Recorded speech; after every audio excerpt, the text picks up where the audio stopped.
I'm Amy Cherry. This local news is a service of Flagler County's Toyota dealer, Beaver Toyota, here to wow ya. There's no denying that tourism is the heart of Flagler Beach and what drives the economy and contributes to the quality of life. Amy Lukasik, tourism director for Flagler County, was among several people who spoke out in favor of a project that would bring a 100-room hotel and small townhome project to the former home of the Flagler Beach Farmers Market at Central Avenue and State Road 100. The project won unanimous approval from the Flagler Beach Planning Board Tuesday night, and a rarity, there was no opposition from the public. The property is owned by longtime local Zoe Forehand, who's owned Z-Wave Surf Shop along with her husband for more than 3 decades. She says the hotel that's slated to go here will fit with the city's picturesque seaside image. I'm actually really protective of the unique qualities that make Flagler Beach such a rare place to be, and why I feel it's so important that this fits into the fabric of our one-of-a-kind seaside town. We are really aware that we live in an amazing beach town like no other, and they're not making any more beach towns. So we didn't come into this lightly, and we want to impress upon everyone that thought.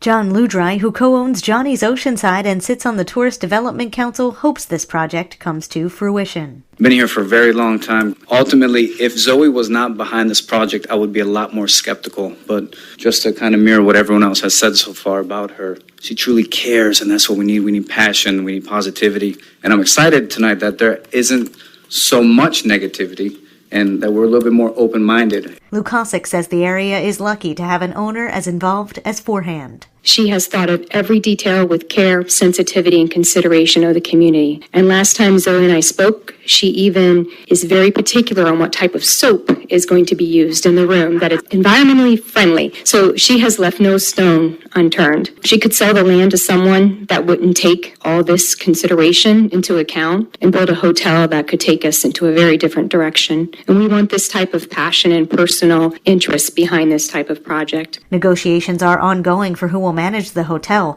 The project still needs approval from the City Commission. A burglar box aims to help keep your packages safe this holiday season. Karen Johnson tells us more. You can avoid advertising your Christmas gift purchases to the Grinch who can steal Christmas. Bunnell Police Chief Tom Foster says merchandising gift boxes and cardboard boxes in front of your house may be sending an unintentional and unwanted signal to any would-be thief. Instead, you can recycle them by dropping them off at the Bunnell Police Department Burglar Box Depot. So they're not putting out items or boxes of TVs, stereos, or any type of other electronics or other merchandise in front of their homes to telegraph to the burglars. We keep the Grinch from entering the homes and keeping them safe throughout the holidays. Chief Foster says to break down any cardboard merchandising gift boxes, then drop them off at the Bunnell Police Department Burglar Box Depot. The burglar box is located on South Pine Street in the parking spaces behind the City Hall that's located at 200 South Church Street. The burglar box is available now through January 8th of 2021. For Flagler's Morning News, I'm Karen Johnson. 2020 has been a tough year for all of us, and Flagler County's premier animal welfare agency isn't immune. John Arking explains. Amy Caratinudo is Director of Philanthropy and Advocacy at the Flagler Humane Society and says, as it was for everyone else, 2020 was a difficult year. Of course, what we do is essential. Unfortunately, no matter what's going on in the world, people are still abandoning animals. So we pretty much stayed open straight through.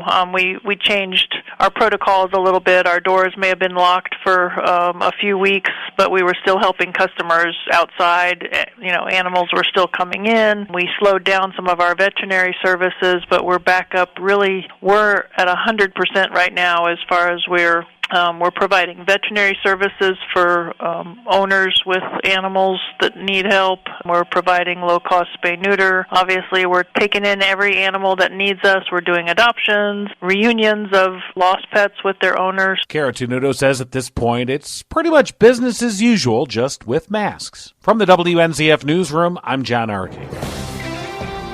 What is in the Flagler County Executive Airport's future? That's a good question, since its director Roy Seeger says they have no more room for anybody. I'm 100% full. He says all the space at the airport is currently occupied, but Seeger says there is something happening. We're building a brand new 15,000 square foot general aviation terminal, which is really going to be the icing on the cake. Beautiful facility to accommodate all the different people coming here. Seeger said they are making room for those who see Flagler County as a destination, not just a fuel stop. To listen to the entire interview with the complete cast of characters, download the Flagler radio app and then go to the Free for All Friday podcast. Tomorrow, there's something happening in a neighboring county. From the WNZF Newsroom, I'm Deb Albertson. And now you're up to date on Flagler's morning news. I'm Amy Cherry.